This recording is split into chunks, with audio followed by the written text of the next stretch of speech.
Isang komento ng netizens, kinumpara niya si Miss Philippines Michelle Marquez D sa mga dating kinatawan ng Pilipinas sa Miss Universe pageant, kagaya ni Pia Wurtzbach, Catriona Gray, Rabia Mateo, at Beatrice Luigi Gomez. Ayon pa ng netizen, siyempre kailangan nating magbigay ng support sa Philippines, this Miss Universe. Pero sa totoo lang, walang kadating-dating si Michelle D. Iwan ko para sa lahat na naging representative ng Miss Universe Philippines. Bored na bored ako sa hitsura niya, napaka-plain. Kahit anong iayos sa kanya, wala siyang wow factor. Napakalayo kina Pia, Kat, Gazini, Rabia, Beatrice. Sobrang boring.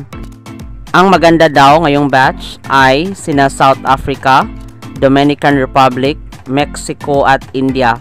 Sa kabilang banda, pinagtanggol naman ng ilang taga-suporta ni Michelle Marquez D ang pambabatikos ng isang netizen. Ano ang masasabi niyo dito? Maraming salamat sa panonood. Para maging updated ka, huwag kalimutang mag-subscribe.